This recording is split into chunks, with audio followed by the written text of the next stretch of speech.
Greetings, folks. Kilt-Man here. Raise your glasses.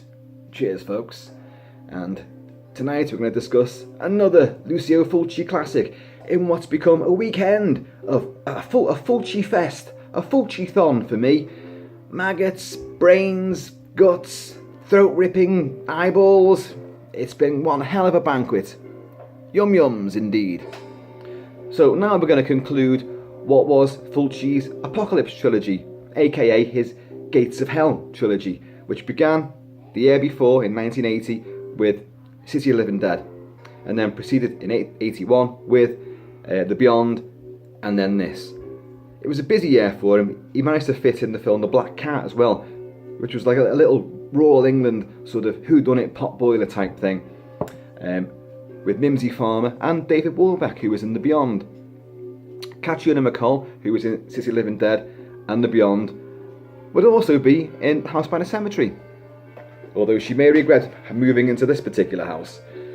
So, where do we stand with this one then? Well, this particular story, again, like The Beyond and City of Living Dead, it's based around a dwelling, a building, which has a very secret and nasty past, which is being unleashed upon the present, and it will have, a horrible effect on those that come into contact with it. So we're dealing with Dr. Fraudstein. Actually, it's pronounced Friedstein. And he was this sort of weird, diabolical, surgeon, doctor, crazy man, committing all sorts of weird experiments down in his house and committing murder. And the previous doctor who was sent to investigate and research this nefarious case has hung himself and killed his mistress. So that then turns upon someone else has to go and find out what's been going on, because it's clearly there's a big story here. So I've forgotten his name, but the family name is Bowles. Is it Bowles? No, what is it? Boyle. Dr. Norman Boyle and his wife, played by Catriona MacColl, and their little cherubic son Bob, with his big mad blonde hair and a voice that is not his own, because hey, we're in the land of Italian splatter, bugaboo dubbing, mouths that do all this kind of thing, and the voices are somewhere else. And this poor lad, who's I think he was 12? No, not even that. 9 or 10 at the time he made this. But he has the voice of what sounds like a really irritating, on drugs 17-year-old who is just whiny and won't shut up. By the way, that music playing, that is Walter Risato's. Is it Risato? It is Risato who did the score for it. So this actually is House by the Cemetery. You're getting the acoustic version behind me now.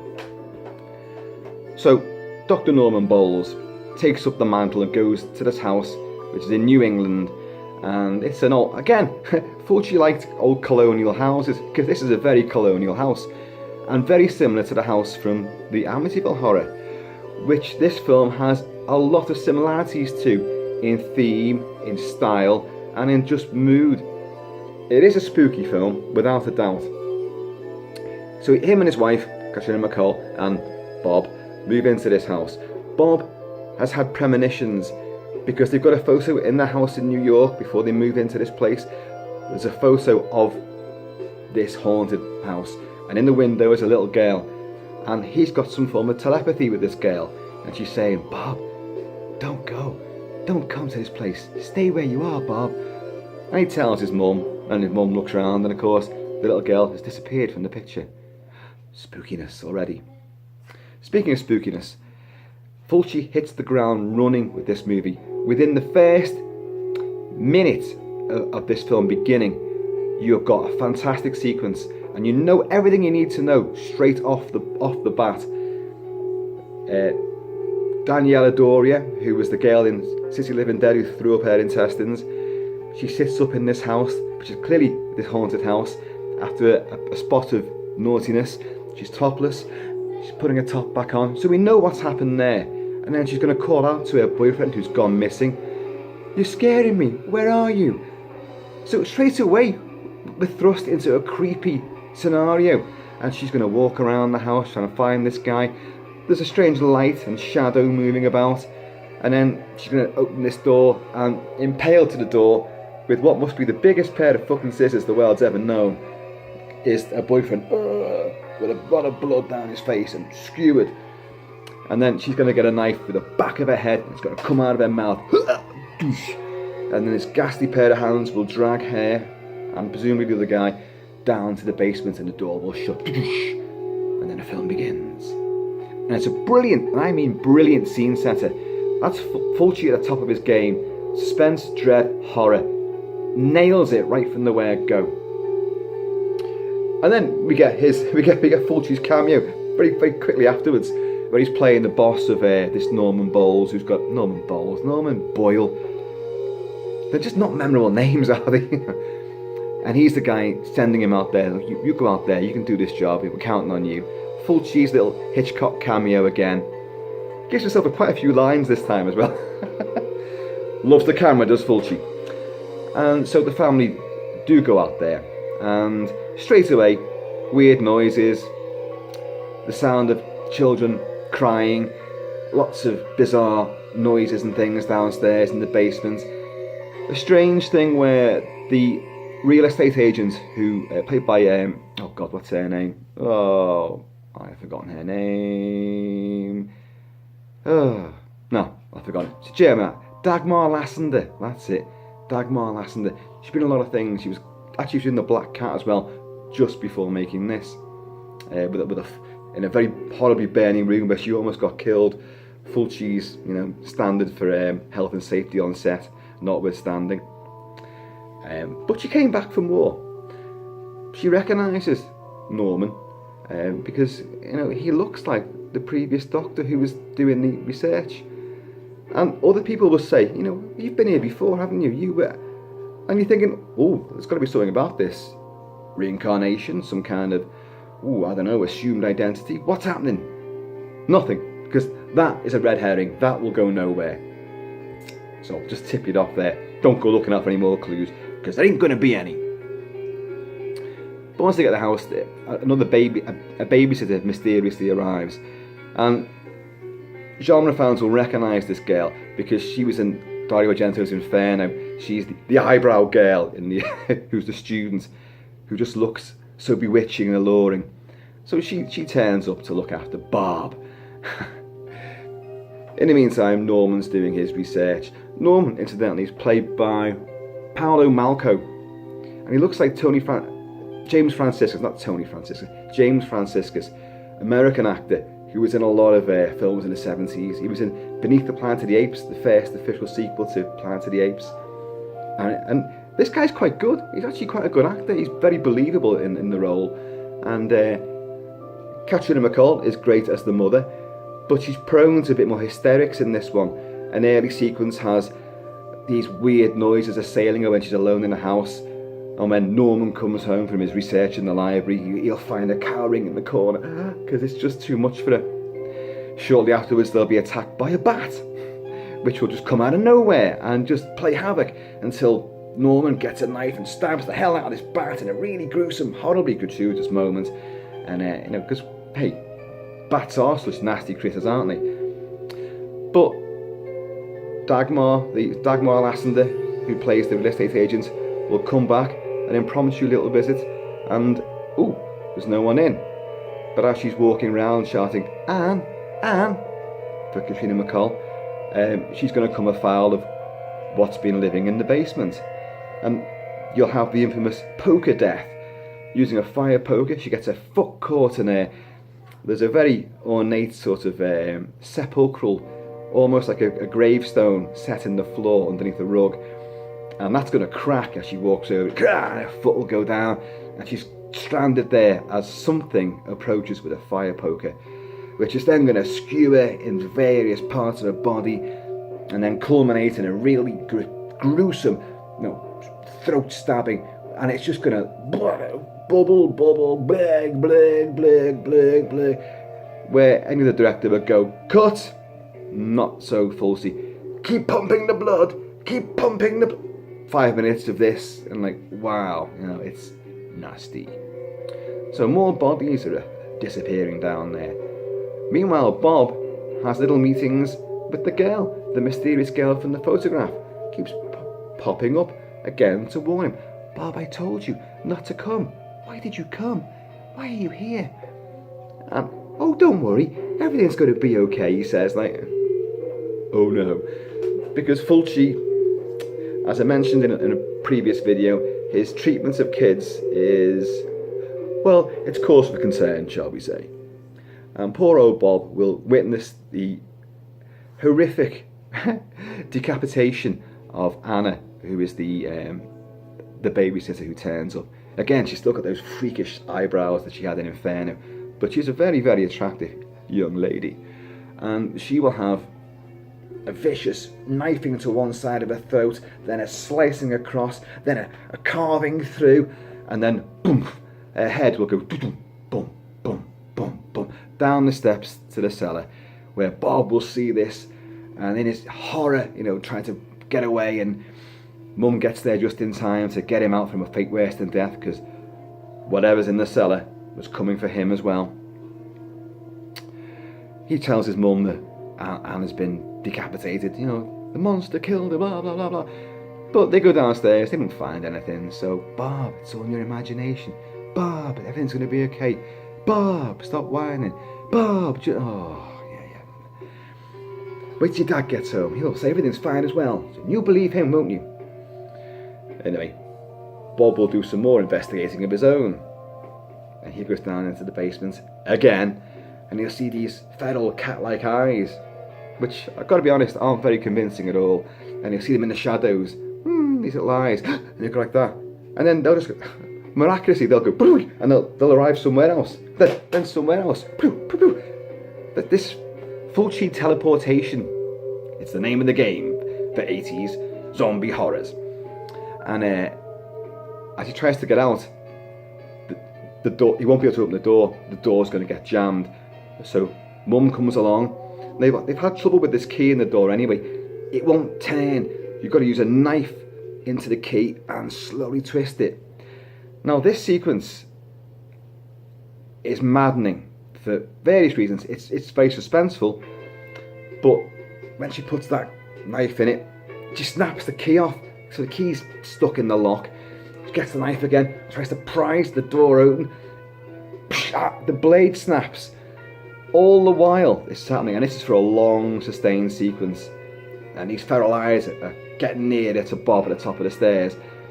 And as this is happening, Bob is banging incessantly on the door. Mommy, get it! And this mad, zany voice, which is way too old for the lad who's it's meant to be coming from. The voice gets suddenly much higher pitched and louder and incessant. Mommy, mommy, help me, mommy, and oh God, you want to reach in to the screen and just punch that fucking door down yourself, or just leave him to it. Bob, that's it, sorry, you whiny little brat. You're going to suffer the consequences for being such an annoyance. Dad will turn up, and Dad tries to open the door. He can't do it either. Who's going to pick up an axe? Now, remember that scene in City of the Living Dead where Catriona MacColl, as the sidekick, has been buried alive? Well, they all thought she was dead. She was in a catatonic trance, and they buried her alive. And Christopher George, the investigative journalist, realises she's alive in there and gets a pickaxe, and he's swinging at the fucking coffin. Instead of just opening the coffin, he's swinging a pickaxe with a bloody thing right beside her head, almost skewering her noggin. Well, similar sort of thing happens here, but Fulci gets away with it this time, because as Norman is swinging this axe, in a very Jack Torrance moment of axe attack on an innocent door, douche, douche, douche, poor old Bob has got his head held against it by whatever's down in the cellar. And oh my God, and that really gets you. You're like, oh shit. And it's going, his head's there, and the axe goes through this side, then through that side, and then another ferocious chop. It takes off the hand of whatever's holding him there. So they'll break in, and they'll get Bob, and well, Bob tumbles down the stairs and gets knocked unconscious. But he'll come to. He comes to face with the babysitter's severed head as well. It's just non-stop abuse of kids, isn't it, in these movies? And but Mum and Dad are going to come running down Because in the meantime, Norman has sussed out what's been happening. He's played a tape in the library, and he now knows what Dr. Peterson, his predecessor, had discovered. That this sinister Dr. Fraudstein is alive! He's been regenerating his body through... well, how? Fuck knows. He murders people and then uses their body parts to... if whatever falls off him, he'll attach another piece to himself. Which is why you'll see in various earlier sequences, there'll be like a gnarled hand and a really sort of young, youthful hand as well. Kind of strange. Italian movies and hands coming out of different areas of the frame, you know, it's just... they're built on this sort of thing. Fulci was a master of hand acting, hand direction. Fraudstein's alive, and he's been using all these bodies to regenerate himself using their cells. So now we see in the basement, in this very fabulously baroque basement cellar, there's fucking bodies everywhere. There's body parts in buckets and lying on the floor. There's pairs of feet and legs hanging, you know, from the rafters, you know, and there's this body carved, slit open on this table, all bloody apparatus there. And it's, you know, it's a gruesome sequence without a doubt.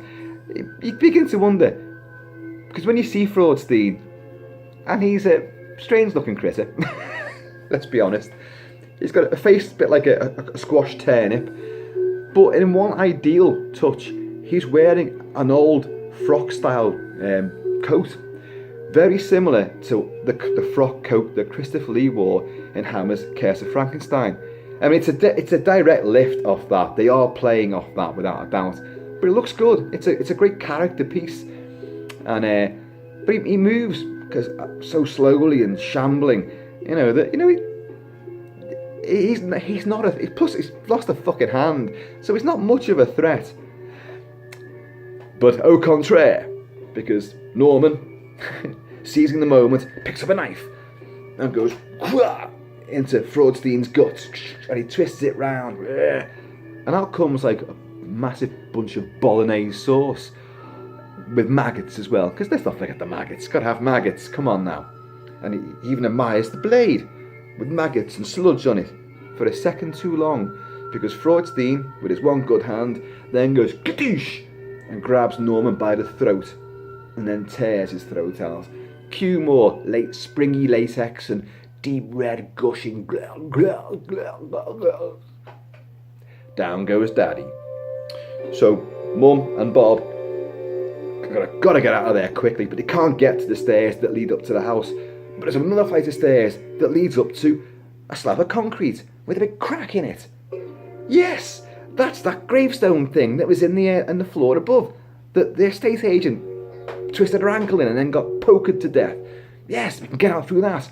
And they get up the stairs, and she's trying to wedge this thing open, pull it open, and Fraudstein is taking his sweet Michael Myers time getting up them stairs. But he will get up those stairs, and he grabs Katrina McCall, and he will then drag her down the stairs. And I've got to be honest, I'm not happy with her demise. You can tell what Fulci was going for. Her head will go boosh, boosh, boosh on each step. And it's a kind of, he's playing on what Dario Argento did with Deep Red, where there were lots of facial impacts, you know. One guy getting his teeth knocked out on every hard edge in the room, you know, boosh, boosh, fireplaces, tables, backs of chairs. Oh, fucking hell, you know. It's bad news. And the other guy got towed behind the car, and his head's getting smacked on curbstones and all sorts. Oh my God. So he's trying to do the same sort of thing, but he's nowhere near as effective at it. That's the one death that I didn't think was convincing or satisfying at all. So now Mum and Dad are dead. Freudstein's going up the stairs trying to get Bob as well to finish the job off. I hope he doesn't want Bob's tonsils and vocal cords, because you don't want that fucking voice, do you? And but as Bob's trying to get through, gets his head through, he's squeezing through, all of a sudden he gets lifted out. Who by? The little girl that was in the picture and has been sort of ghostly visiting him. And and it turns out that the little girl and this woman who goes, you've brought a friend, you know. Well, us Freudsteins have got to be polite. Come on now, children. So that's obviously the sort of ghostly afterlife that the Freudstein family ended up in. And Bob is now, well, what's happened to Bob? Has Bob dead? Has Bob brought them into the real world? Has Bob gone into limbo land? Well, you don't know. And there is a quote from Henry James at the end of the movie about, like, who are the real monsters? You know, the kids. Are monsters the kids, or are kids them? Oh, whatever the hell it is. Like, again, it doesn't really mean a great deal, but it adds a bit of, you know, sort of literary weight to what you've just seen. House by the Cemetery. It is a great spooky movie. Again, Fulci has a much smaller scale to work with here. All the action is in that house. There's only a few external bits and a few other locations that are used. So everything's in this house. Gone is the Caribbean of zombie flesh eaters. Gone is the race against time and across country to the town of Dunwich from City of Living Dead. Gone is the Louisiana Hotel and the hospital and various other locations from the beyond. This is all very centralised in this house. And it works. It works as a spooky house scenario. All these things that are taking place down there, you know there's a killer down there. And you pretty much know who it is. You know, there's no real big secret there. There's no big twist to this movie. It is what it is. Freudstein's back from the dead. And a right fucking bastard he is too. But the gore. Now, you've heard me going on about, if you've been keeping up with this recent slew of Lucio Fulci reviews, you'll know I've been having this ongoing. There's two effects guys, both called Gianetto De Rossi, but they're two different blokes. And you see them in interviews as well. One's got he's actually got like a sort of glass fake eye, a kind of really weird eye. Looks like a special effect he's done himself. And he's the one that is not the most accomplished. Gianetto De Rossi, the other guy, is a older fella now, beard on him as well, and you know, he's quite garrulous and, you know, animated when he talks. He's the guy that does the better splatter effects. And now, I've worked it all out. Fucking yes! It's taken going through all these movies to suss it out. Who did what? Who's responsible for which? Because guess what? On House by the Cemetery, the fucking pair of them worked on it. Oh God. Along with some other guy.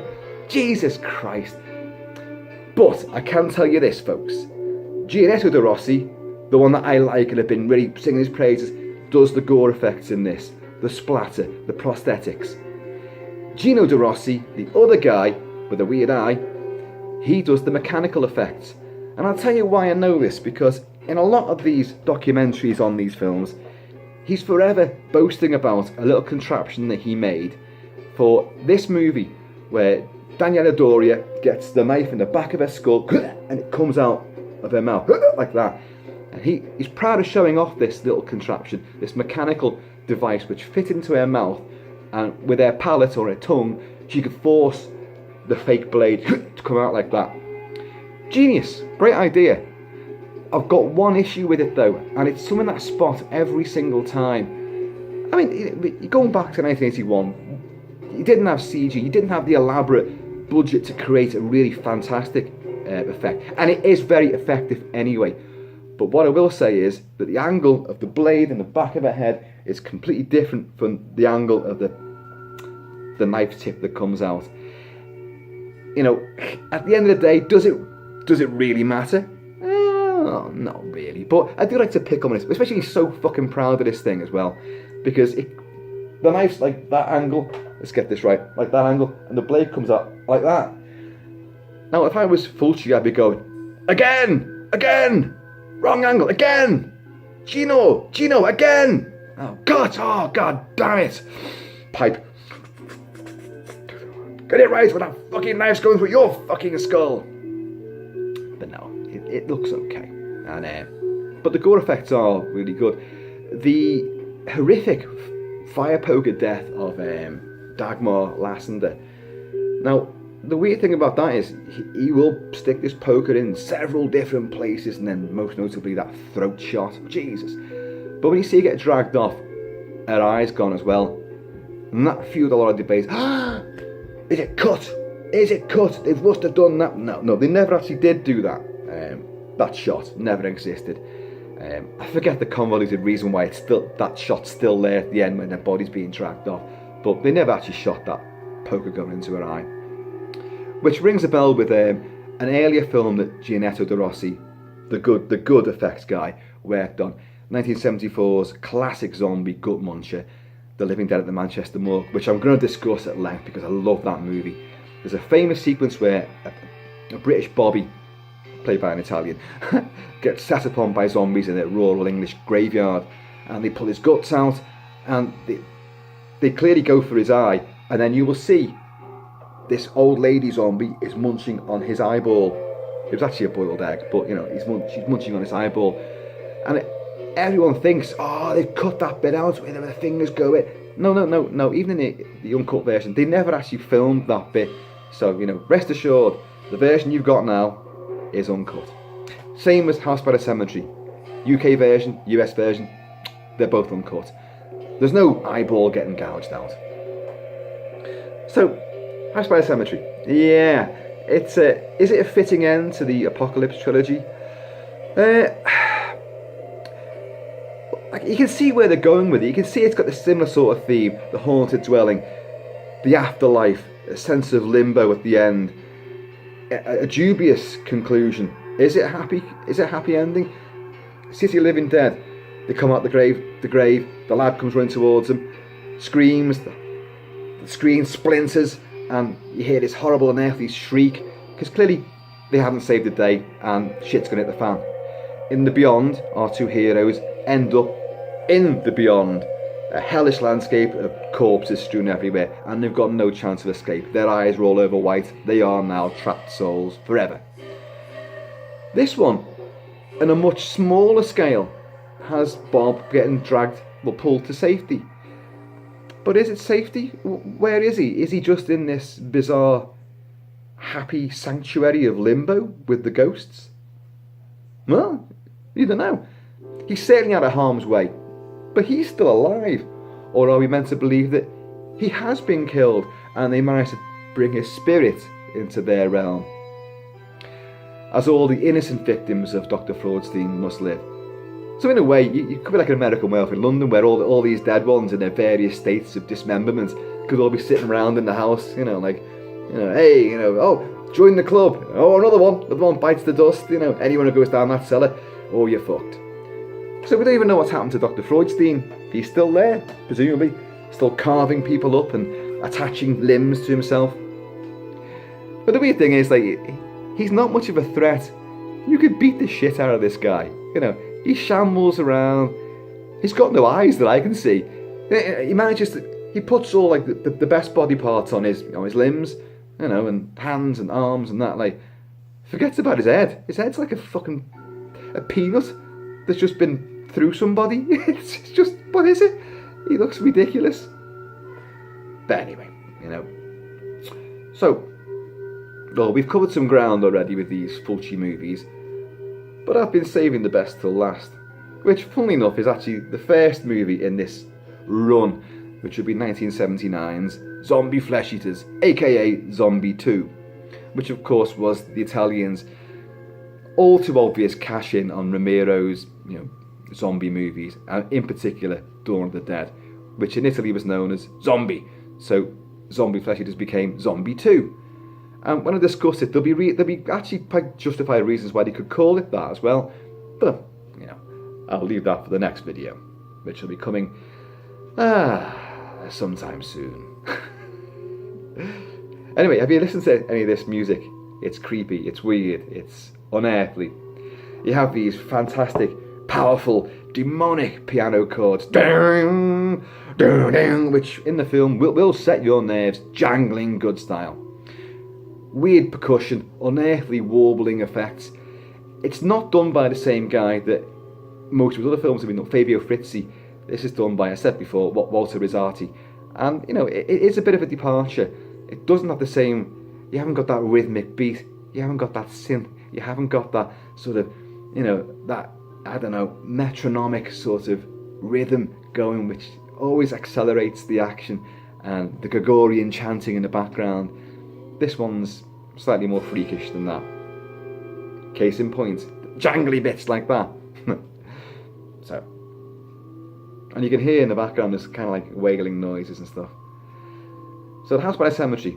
Listen guys, I've talked enough. Please do let me know what you think of Fulci's movies. The Little Ogre, he's a bone of contention with a lot of people.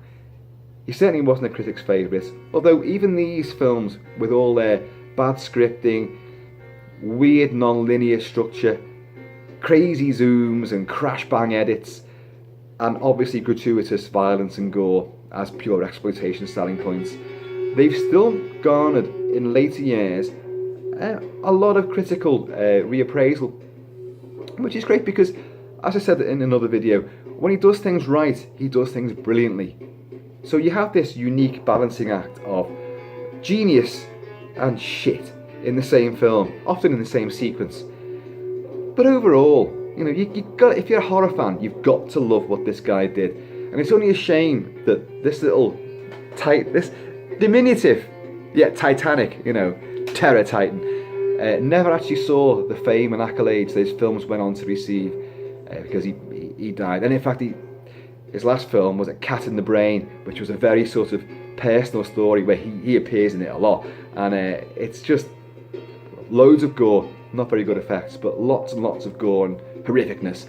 But it's telling his personal psychosis story, and you know, it's not a great way to end your career. But anyway, Fulci still lives in someone's cellar, chopping body parts up, smoking a pipe, and being a total bitch to anyone who can get down there.